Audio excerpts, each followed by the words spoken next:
Got the great pleasure to now introduce our next speaker. A very warm welcome to Bijoy Jain of Studio Mumbai. Hello Bijoy, how are you? Great to see you. Good to see you again.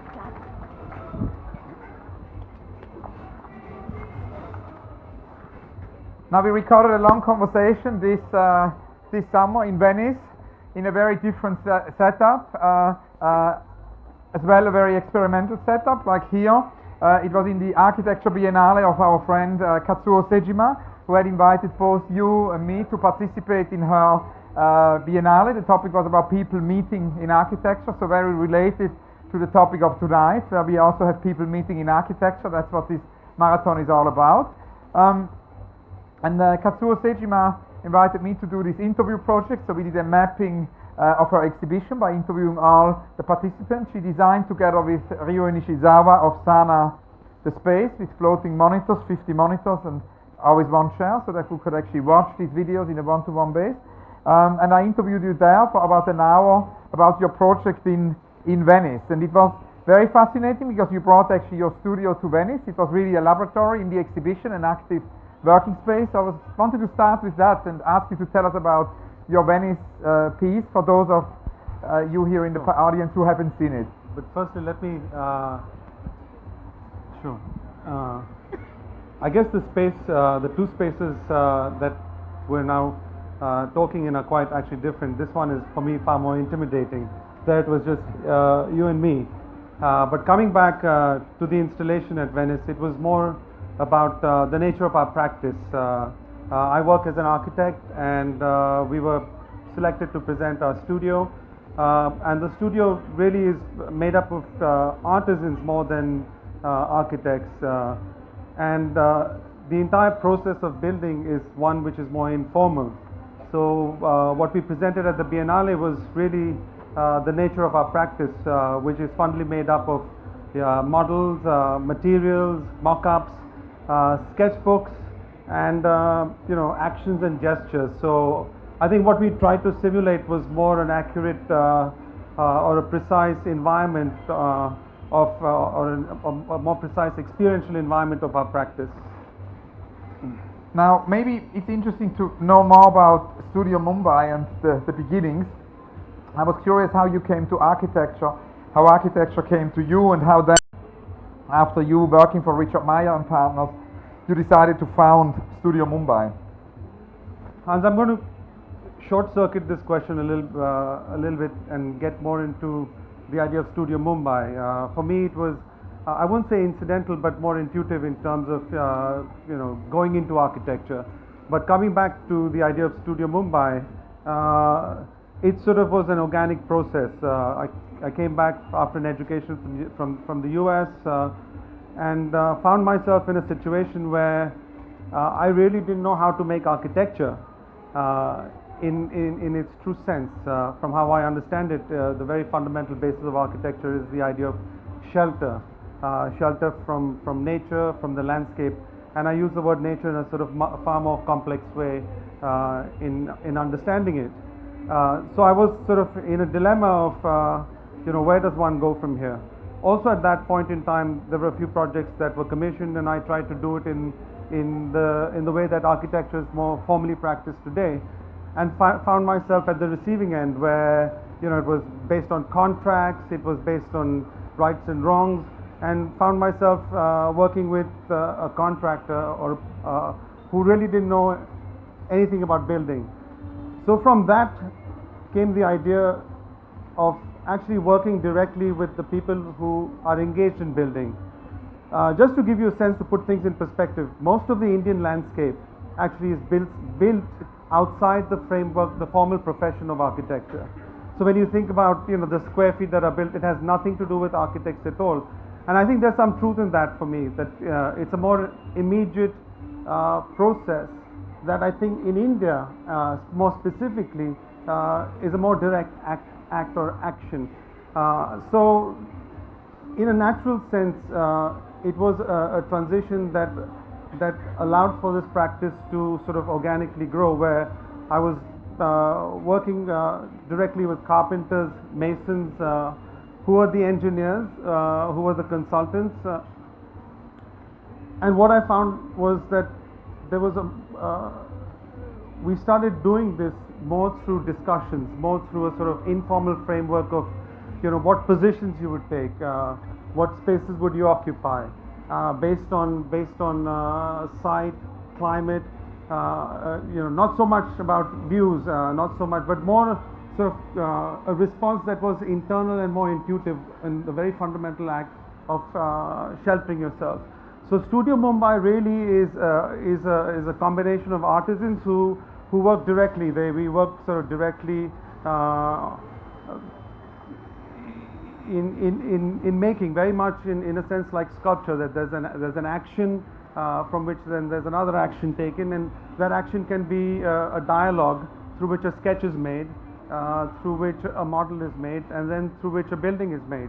So we actually have very few drawings on site. This is all done through practice and memory.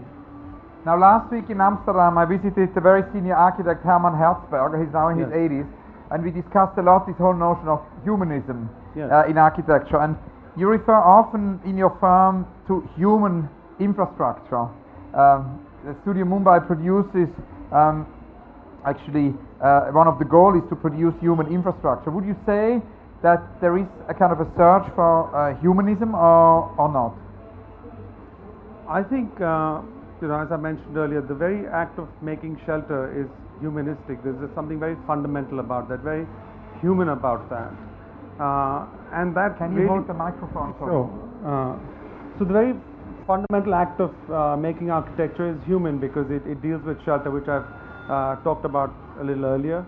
And for me, what is important, I guess, and this is something to put again in perspective, and I'm going to sort of maybe slightly deviate from the question just to understand it, this idea of human infrastructure or humanism in architecture. And I think most of us here sort of come from a very fortunate position in a sense of one which is extremely secure. At least I know that, growing up in the 60s and 70s, I grew up in a concrete block in Mumbai, and I think a lot of people here have grown up in this extremely secure environment. So to put things in perspective, and also we are continuously, engaged in the sort of landscape where we find it extremely ugly. And this is something that was something that I was preoccupied with, the sort of ugliness of the contemporary landscape of India. And I had to visit, I had to attend a funeral of someone who worked in the studio, who had passed away, a young carpenter who had committed suicide, and we were sitting in his house. It was brick and mud with a thatched roof, and there was a strong wind blowing that evening. And sitting there, it was a sort of space no bigger than the framework of what you and I are sitting in, and we were about 12 people inside that. And there was a moment in time where I felt very insecure, where I thought that the roof would fly out. It was at that point where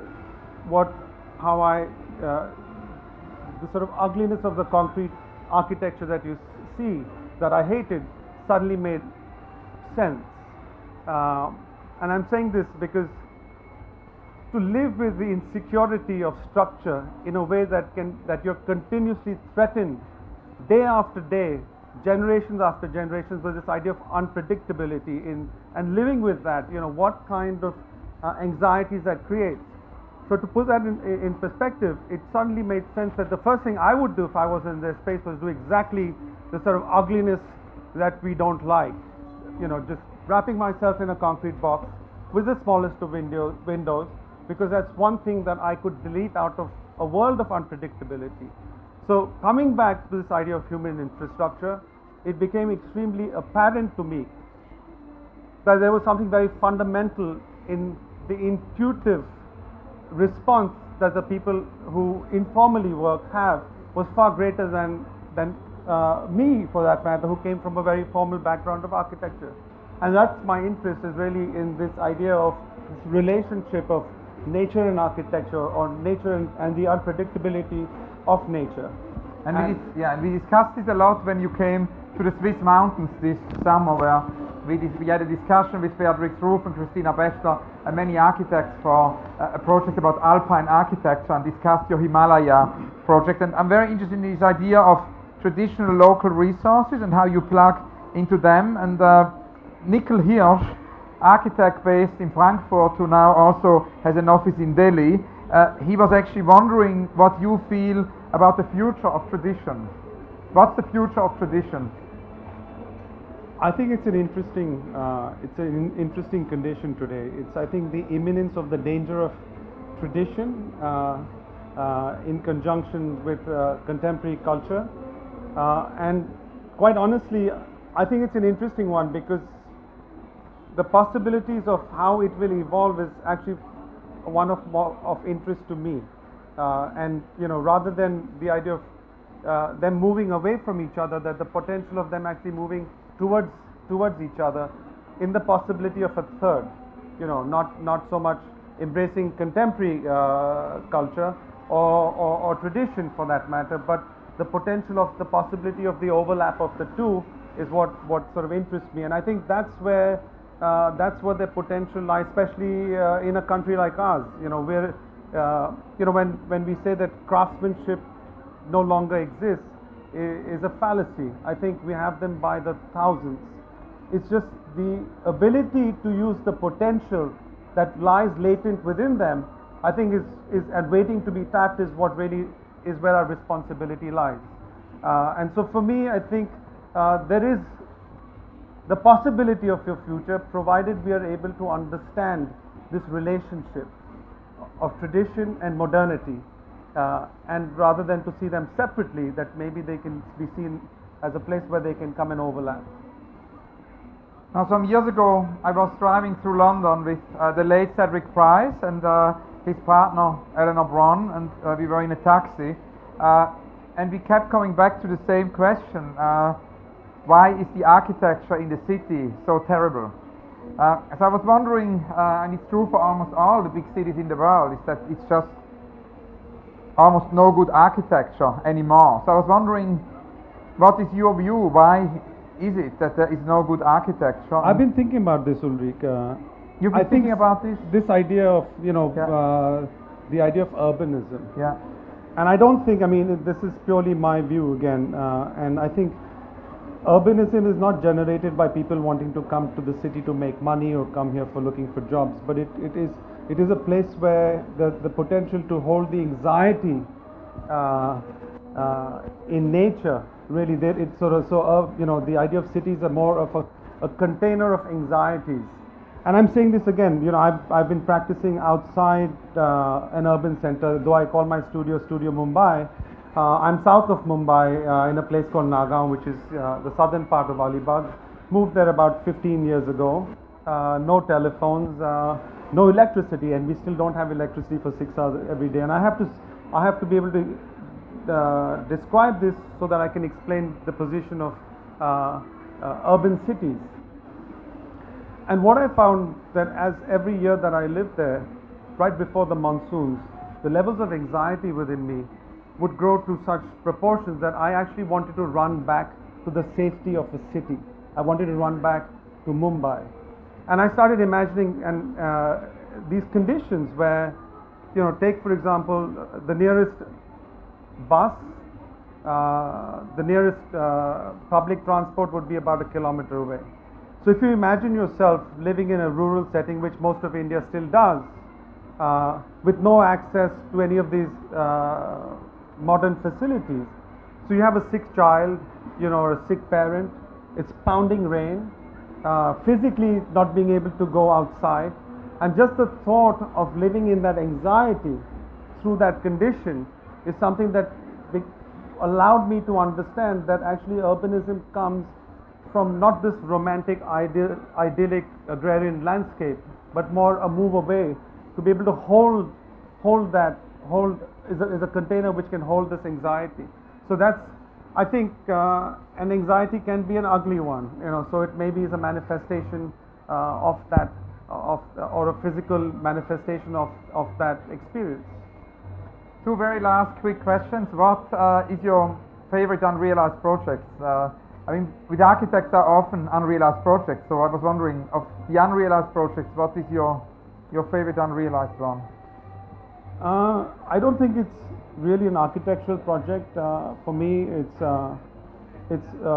more of a sort of project that that I would, and I still hope to, though unrealized, is to personally engage in, and this is sort of, you know, is sort of making traces of things that I encounter in the landscape. You know, for example, we live very close to this very beautiful beach, and every day there are these markings on the beach, and I've been for years wanting to in some way collect the marks on this beach, and so I could say that that is one of the many unrealized projects.